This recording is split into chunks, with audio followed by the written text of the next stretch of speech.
Hello students, myself Navneet Bhandari and I welcome you to my channel Quantum Academy of Physics। बच्चों आज मैं एक initiative ले रहा हूँ अपने इस चैनल पर जेई मेंस और एडवांस के लिए ऑप्टिक्स का। मैं पूरी कोशिश करूँगा कि इन हैंड रिटन नोट से और इस टेक्निक से मैं आपको बहुत अच्छे क्वेश्चंस और कंसेप्ट करा पाऊँ, जिससे आपका ऑप्टिक्स का जो फोबिया है कंसेप्ट को लेकर, न्यूमेरिकल्स को लेकर, वो मैं दूर कर सकूं। तो बच्चों ज़्यादा देर ना करते हुए मैं आज का लेक्चर शुरू करता हूं। रे ऑप्टिक्स में मैं कुछ बेसिक बातें समझाऊंगा आपको। सबसे पहले 2-3 मिनट जो आपको बाय डिफ़ॉल्ट शायद पहले पता भी हो, लेकिन फिर भी हम उसको रिकॉल करेंगे, ठीक है। पहली बात, ऑप्टिक्स के 2 सेगमेंट होते हैं बच्चों। एक होता है रे ऑप्टिक्स और एक होता है वेव ऑप्टिक्स। रे ऑप्टिक्स को हम ज्योमेट्रिकल ऑप्टिक्स भी बोल देते हैं। अब जो रे ऑप्टिक्स है बच्चों, रे ऑप्टिक्स में मैं जितना भी लाइट के फिनोमिनास को स्टडी करूंगा, हाँ एक्चुअल में ऑप्टिक्स का मतलब यही होता है कि it is basically branch of physics in which we will study all the phenomenas related to light. But further ऐसा देखा गया कि लाइट का रे नेचर भी है, लाइट का वेव नेचर भी है। तो मैं अभी सिर्फ रे नेचर की बात कर रहा हूँ। रे नेचर मतलब क्या हमको नजर आता है उसमें, लाइट का रिफ्लेक्ट होना, लाइट का रिफ्रैक्ट होना। और अगर मैं बात करूं लाइट की, तो लाइट की वेवलेंथ बहुत कम होती है। आपको पता ही है लाइट की वेवलेंथ बहुत कम होती है, माइक्रोमीटर्स में होती है तकरीबन, राइट। और जब भी मैं लाइट की वेवलेंथ या उससे छोटे या उससे कंपेरेबल फिनोमिनास को पढ़ूंगा तो वो कंसिडर किया जाएगा वेव ऑप्टिक्स में। वेव ऑप्टिक्स में आप स्लिट्स को पढ़ोगे, पोलराइजेशन पढ़ोगे, डाइफ्रैक्शन पढ़ोगे। वहाँ पर जितने भी वो स्लिट्स होंगी या जो मैं फिनोमिनस पढ़ूंगा डाइफ्रैक्शन के, पोलराइजेशन के, वहाँ पर मैं बहुत छोटे छोटे टाइनी ऑब्जेक्ट्स की बात करूँगा।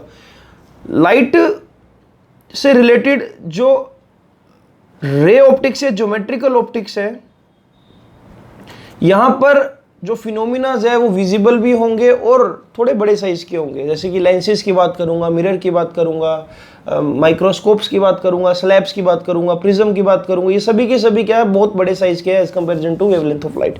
तो बच्चों शुरू से हम इसको समझने की कोशिश करते हैं। पहला जो कंसेप्ट आता है हमारे पास वो आता है रिफ्लेक्शन। अब ये रिफ्लेक्शन होता क्या है, ठीक है। ये बात पहले से आपको पता है कि भाई अगर मैं कोई शाइनी सरफेस लूँ, अब जब मैं एक मिरर लूंगा या शाइनी सरफेस लूंगा तो उसकी एक साइड को मैं रफ मानूंगा, जहां पर मैं ये डैश डैश लगा रहा हूं, इसको रफ साइड कंसीडर किया जाएगा।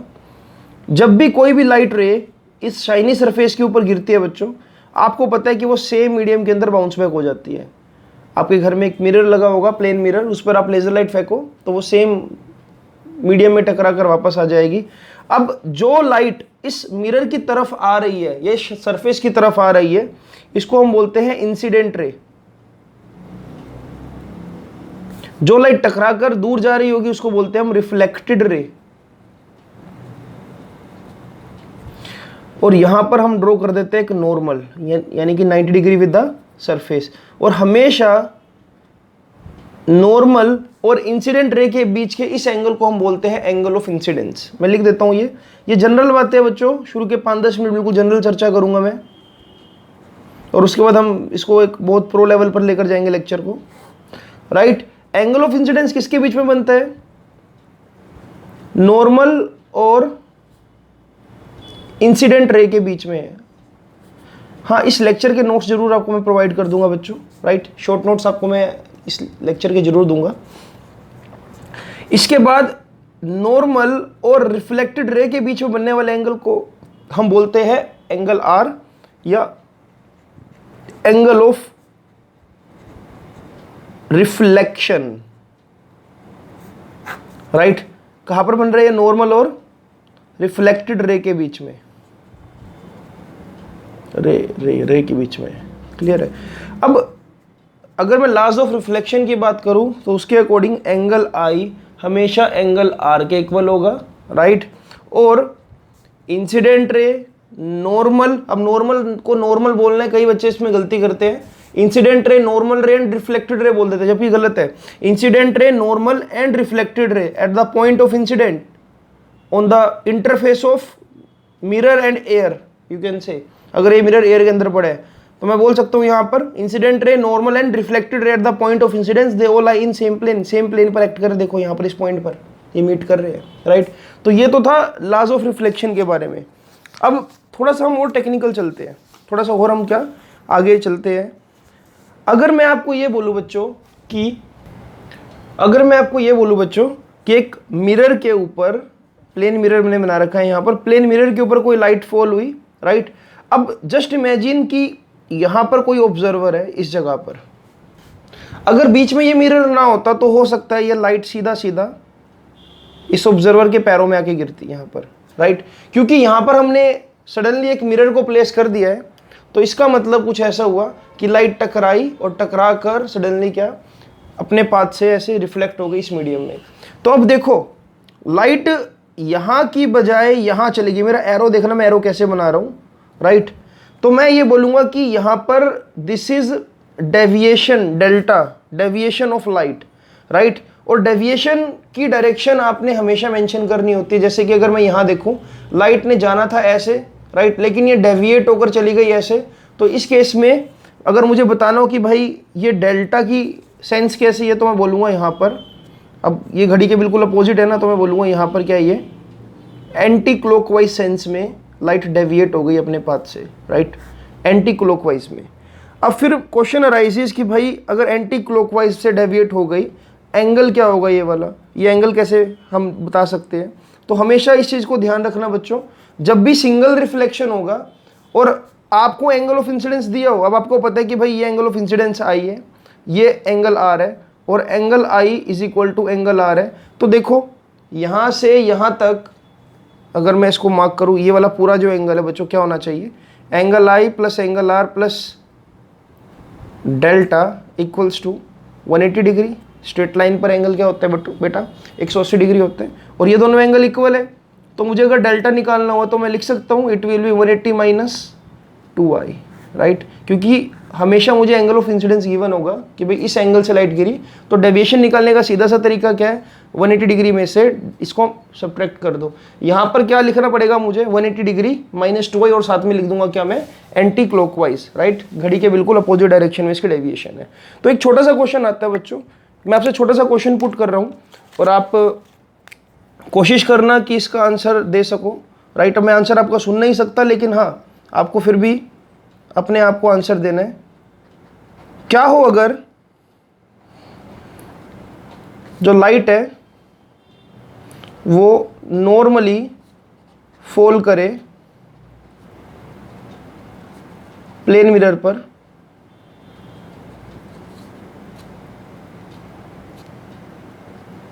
उस केस में बताओ एंगल ऑफ डेविएशन क्या होगा।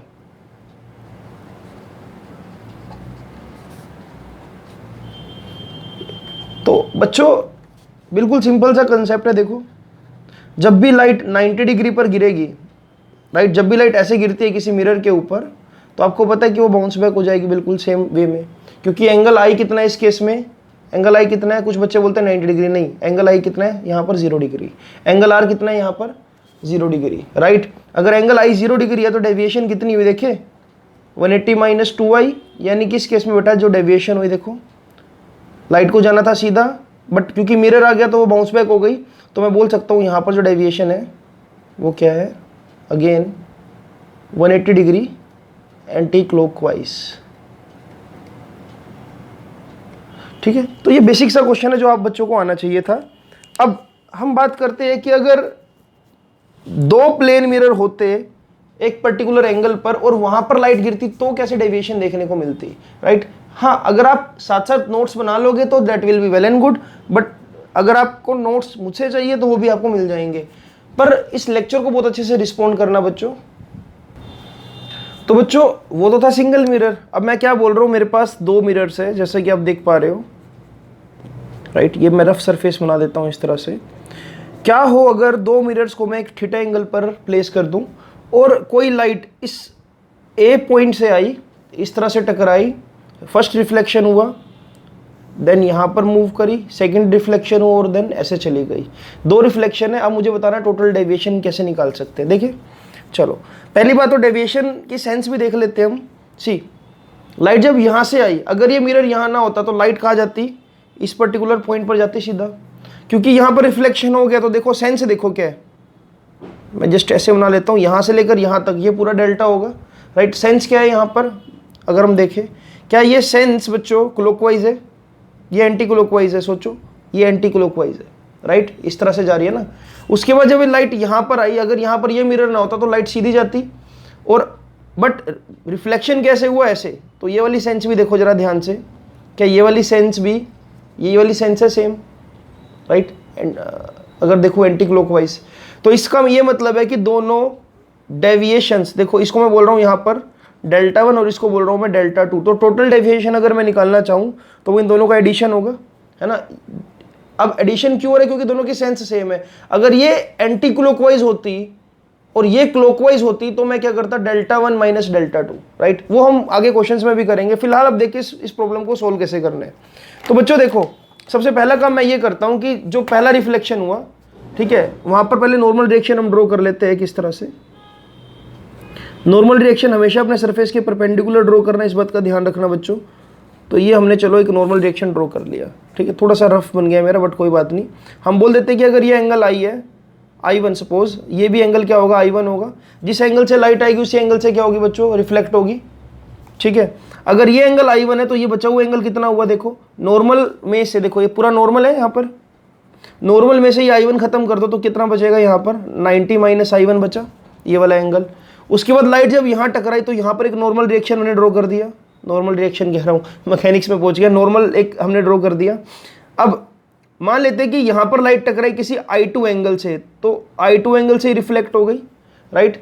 तो ये दोनों एंगल क्या हो गए, सेम I1, ये क्या होंगे I2। तो ये वाला एंगल क्या हुआ बच्चों, यहाँ पर क्या ये वाला एंगल 90 माइनस I2 होगा, इस तरह से, ठीक है। तो अब ये ट्रायंगल को ऑब्जर्व करते हैं जब, इसको बोल देते हैं हम O, इसको बोलते हैं हम A, और इसको हम A तो चलो नाम दे चुके हैं, इसको हम P नाम देते हैं P, और इसको नाम देते हैं हम Q।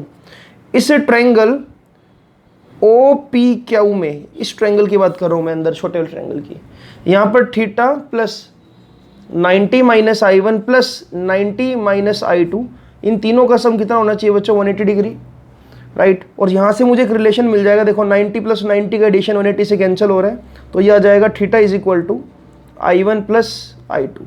एक रिलेशन मैंने यहाँ पर डेवलप कर लिया, क्लियर है। चलो अब इस क्वेश्चन को हम देखते हैं सिंगल रिफ्लेक्शन के पॉइंट ऑफ व्यू से। अगर इस मिरर को मैं M1 नाम दूं, तो जब M1 में रिफ्लेक्शन हुआ होगा तो M1 के लिए डेविएशन क्या है, डेल्टा 1, और अभी हमने फॉर्मूला क्या पढ़ा है, 180 माइनस 2i। यहाँ पर एंगल क्या है, इंसिडेंट I1, तो मैं सीधा सीधा लिख दूँ, यहाँ पर जो डेल्टा 1 होगा वो क्या होगा, 180 minus 2 I1 for M1 mirror, इस तरह से, क्लियर। और सेंस भी लिख दो यहाँ पर, सेंस कैसी है यहाँ पर, एंटी क्लॉकवाइज, ठीक है। और अगर मैं सिमिलरली लिखना चाहूँ डेल्टा 2 कितना है, तो वो भी कितना, यही होगा 180 माइनस 2 I2, क्योंकि यहाँ पर एंगल क्या I2, राइट। अगर यहाँ पर एंगल गिवन भी होते मान लो 30 डिग्री 60 डिग्री, तो वो भी हम कर सकते थे इजीली। और इसकी सेंस भी कैसी है बेटा, ये किसके लिए हो गया, फॉर M2, और इसकी सेंस भी कैसी है, एंटी क्लॉकवाइज।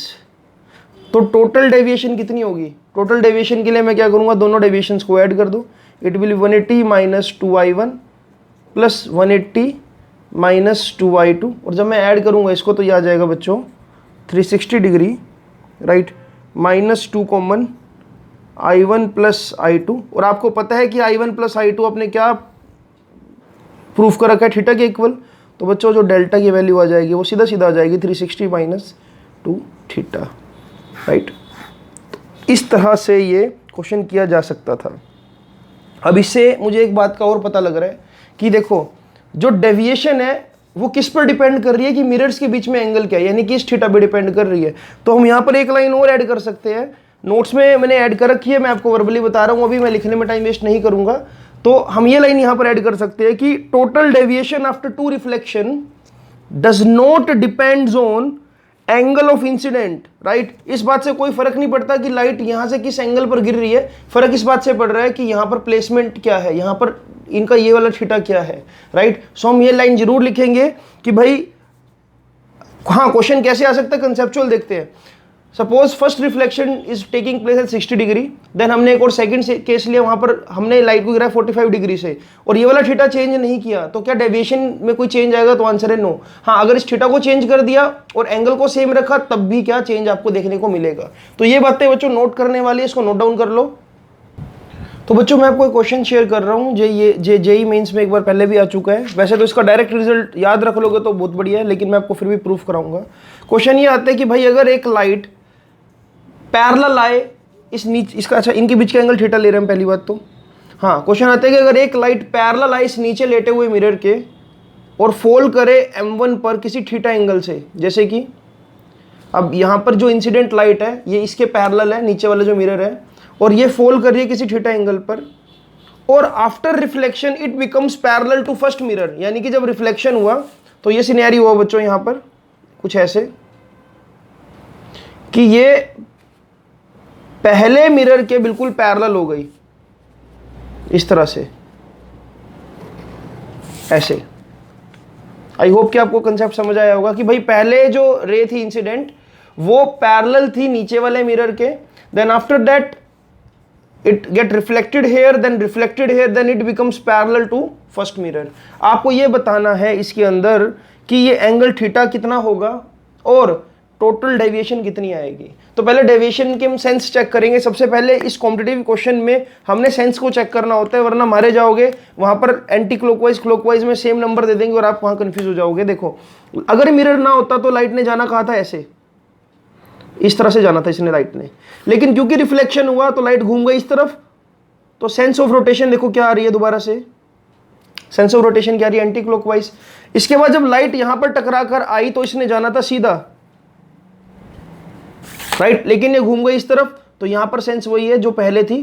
दोनों की दोनों एंटी क्लॉकवाइज सेंस है, यानी कि टोटल डेविएशन हमेशा ऐड हो गई इसके अंदर। अब देख बेटा कंसेप्ट क्या है इसके अंदर, अगर लाइट इंसिडेंट ऐसे हुई थीटा पर तो डेफिनेटली जो नॉर्मल मैं ड्रॉ करूंगा, अब नॉर्मल ड्रॉ करने की बात यहां पर देखो, ये मैंने नॉर्मल ड्रॉ कर दिया यहां पर, तो बेटा ये एंगल क्या होना चाहिए, अगर ये थीटा तो डेट मीन्स ये क्या होगा 90 minus theta, angle of reflection भी क्या होगा 90 माइनस थीटा, और अगेन ये वाला एंगल क्या होगा थीटा।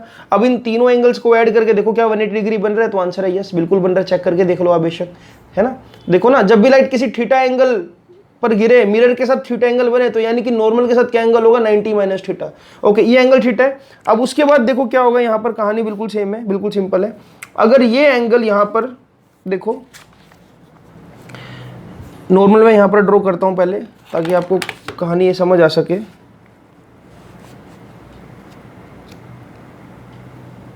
नॉर्मल हम ड्रॉ कर लेते हैं इस तरह से राइट।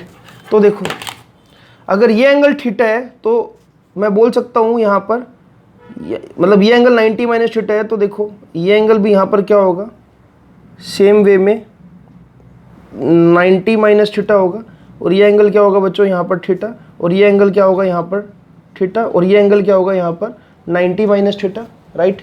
देखो अब ये बिल्कुल कंसेप्ट सिंपल सा है। देखो इसके पैरेलल थी लाइट यहाँ पर, और देन रिफ्लेक्ट होकर इस पर गिरी, देन इसके पैरेलल हो गई राइट।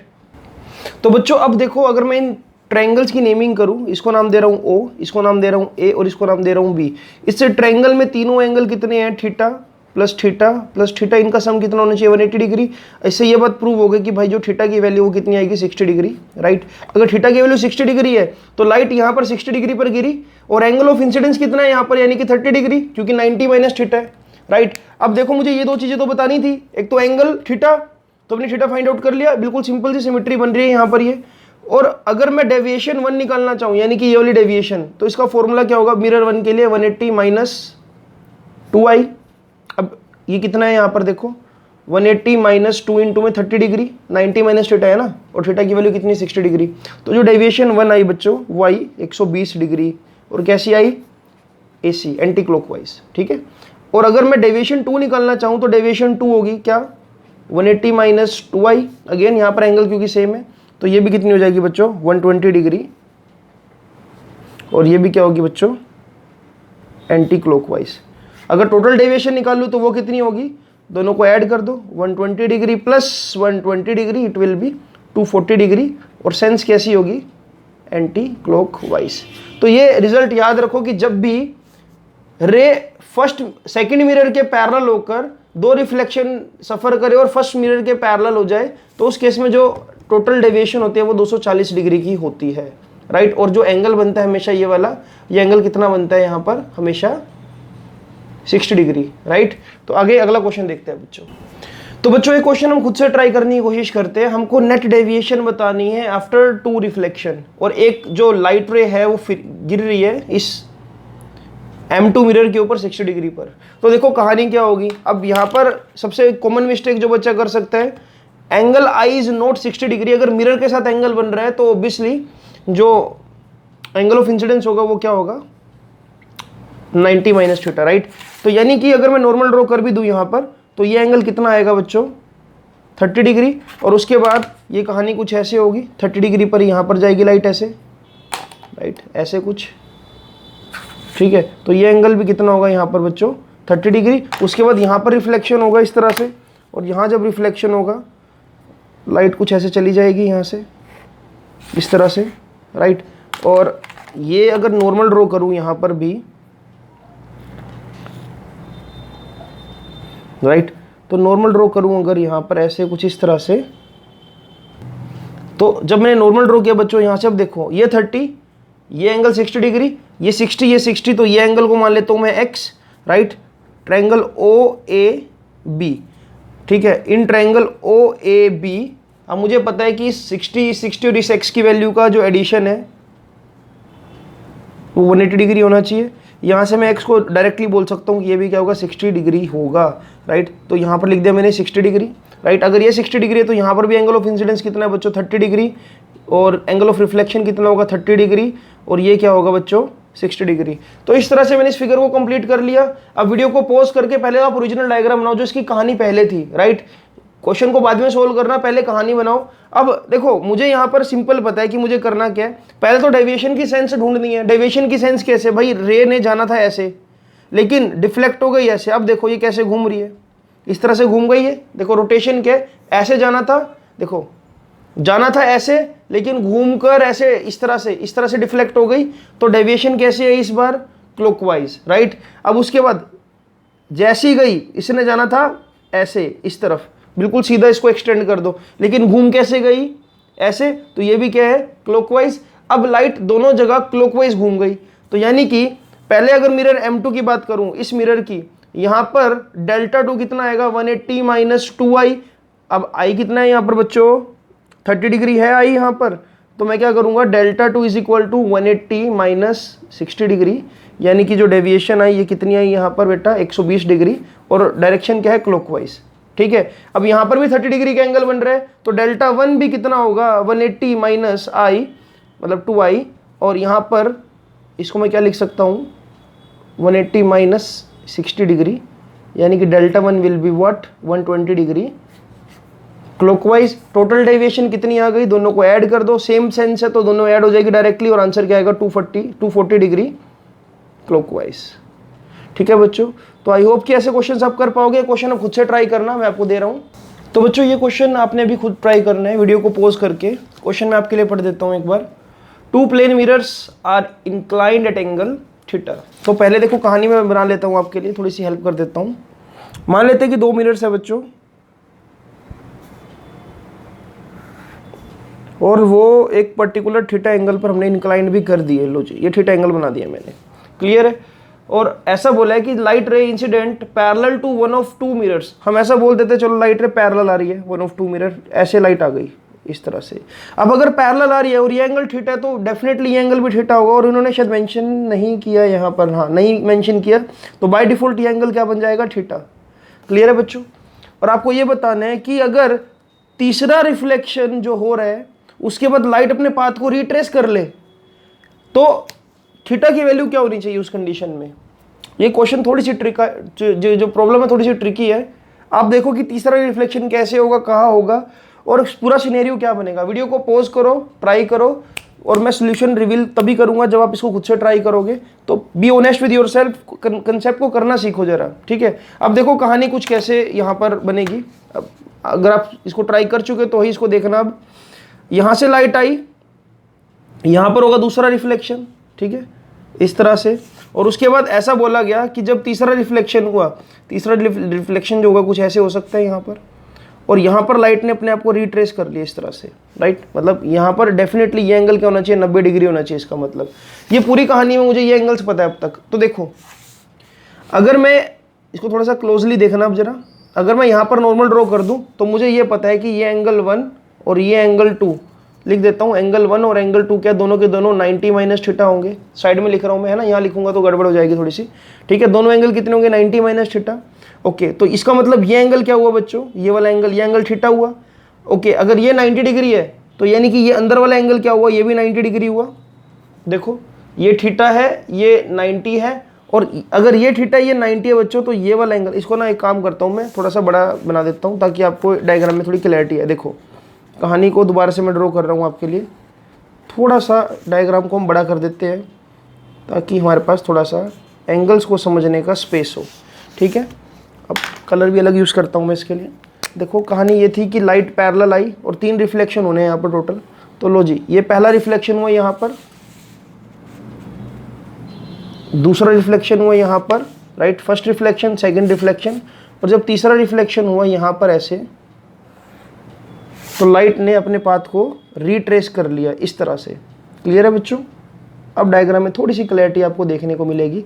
ये एंगल थीटा है, ये मिरर है M1, ये हो गया इसका रफ सरफेस, राइट। चलो अब देखो, इसमें कोई डेविएशन से अपने को मतलब नहीं है, डेविएशन पूछी भी नहीं है। ये पता है कि ये एंगल थीटा है, तो यहाँ पर अगर नॉर्मल ड्रॉ कर दूं बच्चों, तो ये एंगल क्या होगा, 90 माइनस थीटा, और ये एंगल भी क्या होगा बच्चों, 90 माइनस थीटा, ठीक है। ओके, तो ये एंगल कितना हुआ, यानी कि ये एंगल भी थीटा हुआ, ये एंगल कितना हुआ, 90 डिग्री। अरे लाइट इस तरह से नॉर्मल गिरेगी तभी तो अपने आप को रिट्रेस करेगी ना थर्ड रिफ्लेक्शन के बाद। ये तीसरा रिफ्लेक्शन है, लाइट अपने आप को रिट्रेस कब करती है, जब परपेंडिकुलर गिरे, तो इस केस में एंगल आई 0, राइट। ओके, तो ये एंगल क्या होगा यहाँ पर बच्चों, 90 डिग्री, ये 90, ये थीटा, तो ये वाला एंगल क्या होगा यहाँ पर, अगर मैं बनाऊँ इस तरह से, तो क्या ये 90 माइनस थीटा होगा बच्चों। अब देखते हैं नॉर्मल रिएक्शन ड्रॉ करके कहानी क्या बनती है। देखो, यहाँ तो नॉर्मल रिएक्शन ड्रॉ कर दिया, अरे नॉर्मल रिएक्शन नहीं मतलब नॉर्मल ड्रॉ कर दिया, मैकेनिक्स दिमाग में घूम रही है मेरे। लो जी, यहाँ पर हमने नॉर्मल ड्रॉ करा।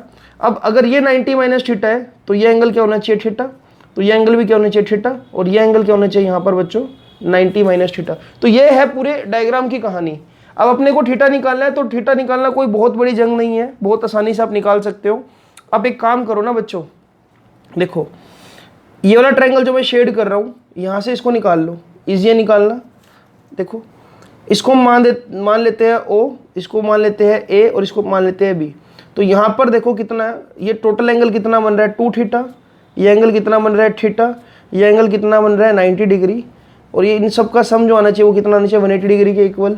तो ये हो जाएगा बच्चों 3 theta plus 90 degree equals to 180 degree. यहाँ से 3 theta is equal to 90 degree, और थीटा की वैल्यू बेटा बहुत इजीली हमने निकाल दी, कितनी, 30 डिग्री। यानी कि यहाँ पर लाइट 30 डिग्री पर गिरी, ये एंगल कितना है, 60 डिग्री, ये एंगल कितना है, 60 डिग्री, और ये एंगल कितना है, 30 डिग्री, ये एंगल कितना है, 30 डिग्री। मुझसे अगर डेविएशन पूछी जाती तो मैं डेविएशन भी बहुत इजीली निकाल पाता, राइट। डेविएशन के लिए करना ही क्या था, इसको एक्सटेंड करना था, उसके बाद इसको ऐसे एक्सटेंड करना था, और यहाँ पर डेविएशन कितनी आती है, 180 डिग्री। क्लियर है? तो जितना पूछा था उतना ही आंसर देंगे। तो बच्चों ऐसे सिनेरियो में देखो 3 रिफ्लेक्शन वाला क्वेश्चन हो गया, ये थीटा की वैल्यू कितनी है, 30 डिग्री। तो मैं पूरी कोशिश कर रहा हूँ कि आपको कंसेप्ट बहुत बेहतरीन तरीके से दे सकूँ। तो डेविएशन वाले क्वेश्चंस में आई डोंट थिंक कि आपको कोई प्रॉब्लम आएगी। इसी तरह से क्वेश्चंस करने, फिर भी मैं 1-2 क्वेश्चंस आपको एज अ होमवर्क दे देता हूँ लेक्चर के बीच में ही। तो बच्चों कमेंट बॉक्स क्वेश्चन मैं आपको दे रहा हूँ, कमेंट बॉक्स क्वेश्चन आपने जरूर सोल्व करना है। इसका मैं सोल्यूशन नहीं रिवील कर रहा हूँ। हाँ, इसको अगर आप सोल्व नहीं कर पाते हो तो जो लाइव क्लास में कंडक्ट करूँगा तो उसमें मैं इसको आंसर जरूर रिवील कर दूंगा। 2 mirrors are inclined in such a way that they are having angle 70 degree like this, right. तो क्या हुआ, एक लाइट आई, यहाँ से स्टार्ट हुई, इस फर्स्ट मिरर पर गिरी at angle of incidence theta, तो इसलिए मैंने इसको ऐसा बना दिया। रिफ्लेक्ट होकर सेकंड रिफ्लेक्शन यहाँ पर हुआ इस पॉइंट पर, और उसके बाद ये जो रे है ये पैरेलल हो गई इस फर्स्ट मिरर के। समझ पा रहे हो बच्चों? यहाँ पर ऐसा कोई जिक्र नहीं है कि पहले ये इसकी पैरेलल थी, मतलब यहाँ पर मिरर 2 के। हाँ, ये बस एक थीटा एंगल पर गिरी, मतलब थीटा एंगल का एंगल ऑफ इंसिडेंस बनाया, इस तरह से गिरी, रिफ्लेक्ट हुई यहाँ पर भी, और पैरेलल हो गई फर्स्ट मिरर के। आपको बस ये बताना है कि किस एंगल से लाइट गिरी थी, और ऑप्शंस आपके पास है 45 degree, 60 degree, 55 degree and 50 degree. तो देखते हैं कमेंट बॉक्स क्वेश्चन में कौन आंसर कर पाएगा इसको। तो बच्चों अब कुछ और हम सिलेक्टेड जेईई मेंस की प्रॉब्लम डिस्कस कर लेते हैं। अब ऐसे क्वेश्चंस भी कई बार देखने को मिले हैं। देखो क्या हुआ, एक सर्कल है हमारे पास और ये सर्कल का पॉलिश सरफेस है जो बाहर की तरफ उभरा हुआ है। यहाँ पर कोई लाइट आई इस तरह से और वो इस पॉइंट पर टकराकर परपेंडिकुलर हो गई। आपको ये बताना है कि इस एक्स वाई की वैल्यू क्या होगी इस पॉइंट की, राइट। अब करने का तरीका बिल्कुल सिंपल है। देखो पहली बात तो मुझे अल्टीमेटली क्या चाहिए, ये वर्टिकल डिस्टेंस चाहिए y के लिए और x के लिए ये हॉरिजॉन्टल डिस्टेंस चाहिए, है ना। अब थिंक अबाउट इट कि अगर लाइट वर्टिकल हो रही है, मैं इसको दोबारा से रफली ड्रॉ कर रहा हूँ यहाँ पर। देखो कहानी क्या है, लाइट ऐसे आई, अच्छा ये सेंटर में ड्रॉ कर देता हूँ यहाँ पर, और लाइट इस तरह से यहाँ पर रिफ्लेक्ट हो गई। तो अगर मैं नॉर्मल बनाऊंगा यहाँ से, क्या नॉर्मल बच्चों हमेशा सेंटर को पास करेगा ऐसे, है ना। नॉर्मल ड्रॉ करूंगा तो सेंटर को पास करेगा। और इस केस में आप ये भी बता सकते हो कि ये अगर मैं यहाँ से टेंजेंट ड्रॉ करूँ, राइट, तो उस कंडीशन के अकॉर्डिंग ये एंगल हमेशा 45 डिग्री है, ये 45 डिग्री है, ये एंगल भी 45 डिग्री है, राइट, और ये एंगल भी 45 डिग्री है। और अगर आप यहाँ से ऐसे गिरा दोगे इस लाइन को, राइट, तो ये जो अंदर वाला एंगल है 90 डिग्री और ये एंगल भी कितना है 45 डिग्री। ये कहानी समझ आनी चाहिए, बिल्कुल मैथमेटिक्स यूज़ किया मैंने यहाँ पर। देखो दोबारा बता रहा हूँ, जैसे ही आपने नॉर्मल ड्रॉ किया तो ये 45 यहाँ पर, ये 45 यहाँ पर, राइट, है ना। अरे ये 45, ये 45, और यहाँ से यहाँ तक अगर मैं ड्रॉ कर रहा हूँ ये 45 है तो ये भी 45, ये भी 45, ये 90 डिग्री। अब सिंपल सा आपको क्या करना है, देखो अंदर जो ट्रायंगल बन रहा है, इस ट्रायंगल को ध्यान से देखो, ये 45 डिग्री बन रहा है, ये 45 डिग्री बन रहा है, और ये बन रहा है 90 डिग्री। आपको इसमें क्या चाहिए, बेस चाहिए, राइट। हाइपोटेन्यूज कितना होगा, रेडियस ऑफ दिस सर्कल। अगर आपको रेडियस गिवन हो तो आप बता सकते हो, राइट। तो इसको मैं रेडियस बोल रहा हूँ, यहाँ से लेकर यहाँ तक के डिस्टेंस को। नीचे बेस है और इसको क्या बोलूँगा, परपेंडिकुलर। परपेंडिकुलर चाहिए आपको तो आप क्या करोगे, परपेंडिकुलर चाहिए तो आप क्या कर दोगे, p/h is equal to sine 45 degree बच्चों, राइट। तो यानी कि परपेंडिकुलर का मतलब अगर आपको y कोऑर्डिनेट चाहिए तो y कोऑर्डिनेट के लिए आपको क्या करना पड़ा, h का मतलब r साइन 45 डिग्री। सिमिलरली अगर आपको ये बेस चाहिए तो बेस के लिए आप क्या करोगे, देखो base by hypotenuse b/r, right. तो यहाँ पर मैं लिख रहा हूँ cos theta will be what, b/r। तो बेस क्या होगा बेटा यहाँ पर r cos 45। तो इसके जो कोऑर्डिनेट्स आएंगे इस क्वेश्चन में, अगर लाइट रे परपेंडिकुलर हो गई तो यानी कि ये एंगल 45, तो इसके जो कोऑर्डिनेट्स आएंगे बच्चों वो आएंगे माइनस। देखो माइनस क्यों लगा रहा हूँ, क्योंकि देखो किस पर्टिकुलर क्वाड्रेंट के अंदर है, यहाँ पर है ना। तो माइनस x की वैल्यू क्या है, x की वैल्यू होगी r cos 45 डिग्री, राइट, यानी कि cos 45 कितना होता है 1/√2, तो माइनस r/√2। और सिमिलरली जो y की वैल्यू होगी वो क्या होगी, माइनस r साइन 45 डिग्री, यानी कि माइनस r/√2। तो इस तरह से इस क्वेश्चन को आपने क्रैक करना था। बिल्कुल कुछ भी नहीं था इस क्वेश्चन में, जस्ट मैथ का आपने ये लॉजिक यूज़ करना था, ट्रिग्नोमेट्री। और इस तरह के क्वेश्चन मैं आपको एक दो और दे रहा हूँ ताकि आप इन क्वेश्चंस को कर सको। तो साथ साथ करते रहो बच्चों, जो भी क्वेश्चंस दे रहा हूँ ये सभी बहुत सिलेक्टेड क्वेश्चन है, इनको बहुत मेहनत से मैंने बहुत सारा डाटा अरेंज करके बनाया है ताकि मैं आपको पूरी हेल्प कर सकूँ। और ये ऑप्टिक्स की जो मैं सीरीज शुरू कर रहा हूँ 25 लेक्चर की, ये हमारी सफल हो जाए। सेम वे में बच्चों अगर मैं आपको ये बोल देता कि भाई उसी सर्कुलर सरफेस से जो लाइट रे टकराई वो डेविएट हो गई 120 डिग्री एंगल पर, मैंने बोल दिया कि डेविएट हुई है, राइट। अब डेविएट को हम ऐसे समझ सकते हैं कि भाई मान लो एक रिफ्लेक्शन ऐसे हो गया, डेविएशन का मतलब है कि इसने जाना था ऐसे और ये इस पर्टिकुलर डायरेक्शन में। अच्छा यहाँ पर मुझे ये भी मेंशन करना चाहिए कि डेविएट हो गई एंटी क्लॉकवाइज, तो ये 120 डिग्री एंगल है। अब ये 120 डिग्री है तो यानी कि ये टोटल एंगल 60 डिग्री होगा। अगर ये टोटल एंगल 60 डिग्री है तो मुझे पता है अगर मैं नॉर्मल यहाँ पर ड्रॉ कर दूंगा तो ये एंगल भी 30 डिग्री होगा और ये एंगल भी 30 डिग्री होगा। और अगर मैं इसको फर्दर नॉर्मल को एक्सटेंड करूँ तो ये सर्कल के सेंटर में से पास होगा, और उस केस में जो एंगल बनेगा यहाँ पर वो भी क्या बनेगा 30 डिग्री। तो मैं आपको एक सीधा सा कंसेप्ट दे रहा हूँ यार, देखो हम क्यों इतनी लंबी लंबी कैलकुलेशन में पड़े। आप सिर्फ ये समझो, अगर इस सर्कल से टकराती हुई लाइट रे का आपको किसी भी तरह किसी भी तरह एंगल आई और एंगल आर पता लग जाए और मैं आपसे एक्स वाई के कोऑर्डिनेट पूछूं तो एक्स हमेशा क्या होगा, रेडियस इनटू में कोस आई, राइट, और y क्या होगा, रेडियस इंटू में साइन r, क्योंकि x का मतलब क्या होगा हमेशा बेस और y का मतलब क्या होगा परपेंडिकुलर। तो आपने सीधा ये कंसेप्ट यूज करना है, जो भी एंगल जैसे कि यहाँ पर 30 डिग्री है, राइट, तो मैं बोलूंगा r cos 30 और r sin 30 यहाँ पर कोऑर्डिनेट हो गए नेगेटिव में। क्लियर है? तो ये चीज याद रखो आपकी कैलकुलेशन का, फिर आपको बार बार ये करने की जरूरत नहीं पड़ेगी। ये तो समझाने का एक तरीका था, बट हाँ ये लॉजिक है, इस पर आप काम कर सकते हो या आप याद कर सकते हो, किसी भी एंगल के लिए वैलिड है ये। ठीक है बच्चों, तो आगे अब एक और क्वेश्चन उठाते हैं। तो बच्चों ये बहुत इंपॉर्टेंट क्वेश्चन है जो ये आपसे मैं डिस्कस कर रहा हूं। आपको यहां पर मैंने एक पैराबोला दे दिया और कंडीशन है x is equal to Y square. मैं आपसे ये पूछ रहा हूं कि अगर लाइट रे पैरेलल आई वाई एक्स एक्सिस के और टकरा कर परपेंडिकुलर हो जाए तो उस कंडीशन में एक्स वाई की वैल्यू क्या होगी। ठीक है, तो ये क्वेश्चन बहुत ही ट्रिकी है और अच्छा क्वेश्चन है। सी, अगर मैं यहां से टेंजेंट ड्रॉ करूं इस तरह से तो डेफिनेटली ये एंगल 45 डिग्री होगा, क्योंकि अगर मैं यहाँ से ऐसे नॉर्मल ड्रॉ करता हूँ तो ये एंगल 45 और सेंटर से ऐसे जा रहा होगा 45 डिग्री पर। तो एक चीज़ तो क्लियर है, यहाँ पर टेंजेंट या मैं बोल दूँ स्लोप क्या है 45 डिग्री है, तो tan 45 कितना होता है 1, और सेम वे में tan 45 को मैं क्या लिख सकता हूँ dv/dx। ठीक है, ये बात तो बिल्कुल वैलिड है ना कि मैं dv/dx लिख सकता हूँ। अब मुझे क्या गिवन है, मुझे x is equal to Y square given है, तो मैं कहानी खेलता हूँ यहाँ पर, मैं dx/dy कर देता हूँ जिससे मुझे मिल जाएगा 2y, राइट, और यानी कि जो dx की वैल्यू आएगी वो क्या आएगी यहाँ पर 2y dy, और अगर मैं dy/dx निकालना चाहूँ तो ये आ जाएगा dy/dx इक्वल्स टू 1/2y। हाँ, इतनी कहानी कर दी मैंने। देखो अब मैं आपको क्या चीज़ एक्सप्लेन करना चाह रहा हूँ यहाँ पर, dy/dx 1/2y के इक्वल है, और सेम वे में जो dy/dx है वो tan 45 भी है, तो मैं बोल सकता हूँ कि tan 45 डिग्री किसके इक्वल आ गया यहाँ पर 1/2y के इक्वल, और जो tan 45 है वो होता है 1, तो यहाँ से मुझे पता लगा जो 2y है वो कुछ ऐसे बन जाएगा, है ना, 2y 1 से मल्टीप्लाई होगा तो 1, तो y की वैल्यू कितनी आ जाएगी बच्चों 1/2। अगर y की वैल्यू 1/2 है तो x निकालना है मुझे, तो x कितना होगा, अरे x कितना होगा y का स्क्वायर ना, तो x की वैल्यू कितनी आ जाएगी 1/2 का स्क्वायर, यानी कि x कितना आ जाएगा 1/4।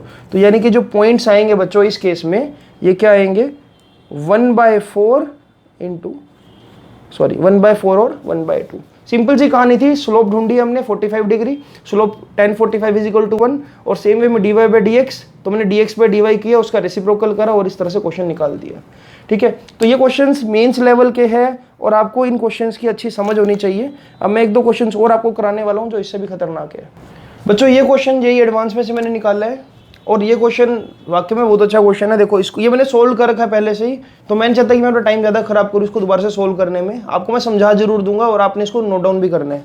एक प्लेन मिरर को हमने एक्स एक्सिस पर लिटा दिया और उसका जो फेस है वो हमने वाई एक्सिस की तरफ कर दिया, ठीक है, और एक वेव हमने जनरेट करी y is equal to a sin omega x की फॉर्म में। अब ये जो ब्लू लाइन आपको नजर आ रही है ये वो वेव है, राइट, और ये मिरर हमने ऐसे यहाँ पर लिटा रखा है एक्स एक्सिस पर। आपको ये बताना है कि जो इमेज बनेगी उसकी वेव इक्वेशन क्या होगी। बड़ा अच्छा क्वेश्चन है, इसको ध्यान से देखना। अब अगर ये मिरर ऐसे लेटा हुआ है, देखो रफ सरफेस है, ये देखो नीचे वाला पोर्शन क्या रफ सरफेस, यानी कि इसकी कोई इमेज नहीं बनेगी, इसकी कोई इमेज नहीं बनेगी, इसकी कोई इमेज नहीं बनेगी। ये जो तीन आपको यहाँ पर ये हम्स नजर आ रहे हैं इनकी कोई इमेज नहीं बनने वाली। इमेज किसकी बनेगी, इसकी, इसकी और इसकी, राइट। तो ये वेव अनंत काल तक आगे चल रही है। तो देखो पहली बात तो इसकी इमेज कैसी बनेगी, फर्स्ट ऑब्जेक्ट ये है तो सेम वे में नीचे इसकी इमेज बन जाएगी, सेम दूरी पर, सेम एम्पलीट्यूड की। फर्दर इसकी इमेज नहीं बनी तो इसलिए कुछ भी नहीं बनाया है यहाँ पर। इसकी इस ऑब्जेक्ट की इमेज सेकंड ऑब्जेक्ट की ये रही, इसी तरह से सेम वे में थर्ड ऑब्जेक्ट की इमेज बनती। तो बच्चों अब देखो कहानी क्या है, आपने इमेज फॉर्मेशन तो कर दी, ऐसे ही ये तीसरा भी आप बना सकते थे। यहाँ पर मैंने दो ही बनाए, पेज की थोड़ी सी कमी थी। तो अब इक्वेशन कैसे लिखी जाए, तो देखो इक्वेशन लिखने की कहानी क्या है। ये क्वेश्चन अच्छा है, मैं दोबारा बोल रहा हूँ, ये क्वेश्चन ऐसे क्वेश्चन के लिए आप तैयार रहो। ये जब इस तरह का आपको वेव मिलता तो आप बोलते हो कि ये क्या है, साइन कर्व है, a sin omega x, right. यहाँ पर a नेगेटिव भी हो सकता है, पॉजिटिव भी हो सकता है।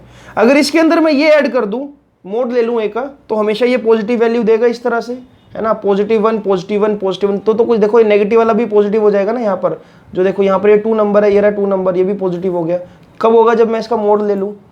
अब अगर मैं इन दोनों को ऐड करूं बच्चों, यहाँ पर देखो ऐड करने से क्या होगा, ये वाला और ये वाला वैनिश आउट और ये दोनों ऐड हो जाएंगे 2a। ये मैं आपको सुपरपोजिशन प्रिंसिपल समझाऊंगा कभी वेव में भी, ठीक है। फिलहाल के तौर पे ये a और ये a मिलकर क्या बना लेंगे 2a। सिमिलरली जो थर्ड वाला है ये a और ये a मिलकर बना लेंगे 2a।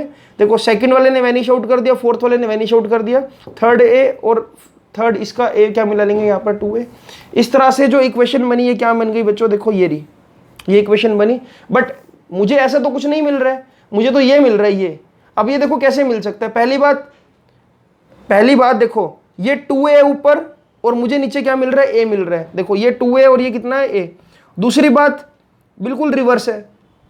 तो मुझे पहला काम क्या करना है, पहला काम मुझे ये करना है कि इस पूरी इक्वेशन को नेगेटिव लिखना है ऐसे, minus a sine omega X plus mode a sine omega x, ठीक है। नेगेटिव लिख दिया। और दूसरा इंपॉर्टेंट काम, इसको डिवाइड कर दो 2 से, क्योंकि 2 से डिवाइड करते ही इनका एम्पलीट्यूड क्या हो जाएगा, a की फॉर्म में आ जाएगा। और नेगेटिव लगाते ही ये इक्वेशन नीचे शिफ्ट हो जाएगी ऐसे, राइट। तो इसका जो एग्जैक्ट आंसर होगा वो ये होगा, y is equal to minus a sine omega X plus a। देखो मैं दोबारा से बता रहा हूँ, अगर ये माइनस हटा देता हूँ और डिवाइड बाई 2 करता हूँ, माइनस हटा दिया, अब मतलब अभी इक्वेशन ये बन रही है और डिवाइड बाई 2 कर दिया, इससे क्या हुआ, एम्पलीट्यूड आधा हो गया।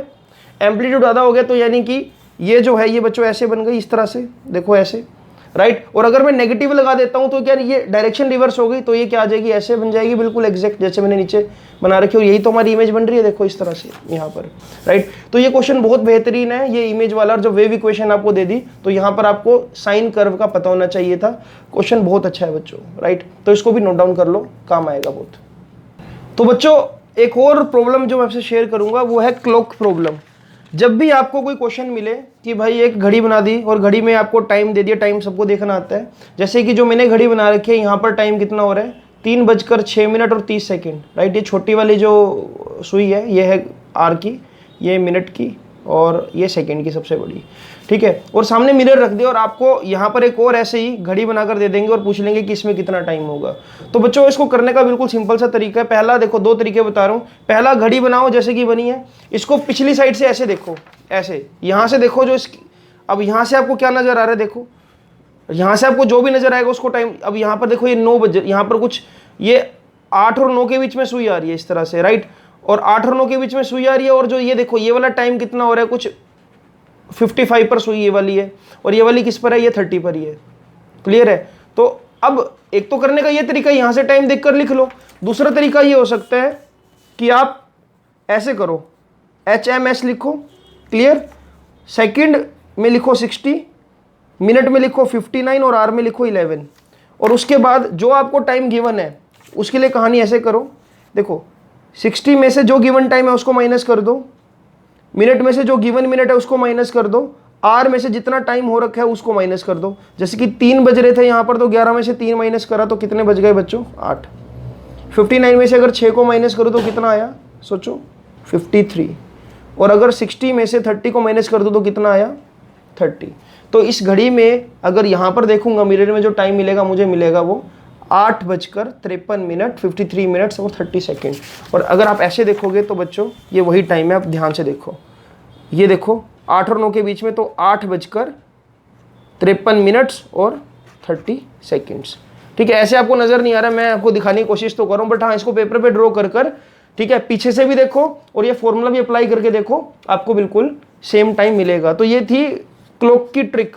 इसको ऐसे ना करने की कोशिश करना, बड़े कंफ्यूज हो जाओगे कि भाई ये ऐसे है तो यहाँ पर ये होगा ऐसे, राइट, ये ऐसे है तो ये यहाँ पर होगा ऐसे, और ये ऐसे है तो ये यहाँ पर होगा ऐसे। इसमें कहीं ना कहीं थोड़ी बहुत ही गलती कर सकते हो। हाँ देखो, वैसे देखो टाइम तो वही नजर आ रहा है आपको। देखो इस आर वाली सुई को इधर मोड़ दूंगा तो ये कहीं ना कहीं 8 और 9 के बीच में ही आएगी इस तरह से, राइट। और इसको अगर इधर ट्विस्ट कर दूंगा तो कहीं ना कहीं बच्चों ये देखो ये यहाँ पर है अभी, तो ये ऐसे आ जाएगी, इस तरह से इसकी इमेज बन जाएगी, और ये यहीं के यहीं रहेगी एज इट इज। तो ऐसे भी देख सकते हो, बट इसमें गलती के चांसेस ज्यादा। तो आप ये चीज अप्लाई करना, 11, 59 और 60, और उसमें से जो गिवन टाइम है वो माइनस कर देना, राइट। तो बच्चों इस तरह से आप ये क्लॉक प्रॉब्लम को भी सोल्व कर पाओगे। तो मैंने पूरी कोशिश करी है बच्चों की डेविएशन और जो सर्कल और जो छोटे मोटे और क्वेश्चंस थे एज अ बिगिनर लेवल आपको करवाए जा सके, राइट। तो अब मैं आपको कुछ क्वेश्चंस दे रहा हूं करने के लिए आपको पर्सनली, राइट। तो जिन बच्चों ने ये लेक्चर देख लिया हो वो मुझे एक पर्सनल डीपीपी के लिए मैसेज कर सकते हैं, मुझे व्हाट्सएप कर सकते हैं। हमारे official Instagram page NB Sir Quantum को सब्सक्राइब कर सकते हैं, राइट। और इसी तरह से इस सीरीज में बहुत सारी और वीडियोस आएगी। आज मैंने एक बेसिक इंट्रोडक्शन दिया कि भाई हाँ, प्लेन मिरर से क्या क्या कंसेप्ट निकल सकता है, और आपको बच्चों इसी तरह से ही मैं वीडियोस देता रहूँगा। सेकंड वीडियो भी बहुत जल्दी आएगी, और हर 2 वीडियोस या 3 वीडियोस के बाद मैं एक लाइव क्लास कंडक्ट करूंगा। तो आज वाले लेक्चर के नोट्स अच्छे से बनाना, उसमें बहुत अच्छे अच्छे कंसेप्ट मैंने आपको बताए हैं। और जेई मेंस वाले बच्चे और एडवांस वाले बच्चे इस लेक्चर को देखें, या नीट के लिए जो प्रिपरेशन कर रहे हैं वो भी इस लेक्चर को देख सकते हैं। कोई बच्चा अगर सपोज CBSE के लिए प्रिपेयर कर रहा है और वो इस चैनल पर आ गया और इस वीडियो को देखने की कोशिश कर रहा है, तो आपके ऊपर से ये चीज़ें जा सकती है, क्योंकि ये मैंने एडवांस लेवल पे चीज़ें बताई है। हाँ, अगर आपको थोड़ा बेसिक नॉलेज है ऑप्टिक्स का तो आप देख सकते हो।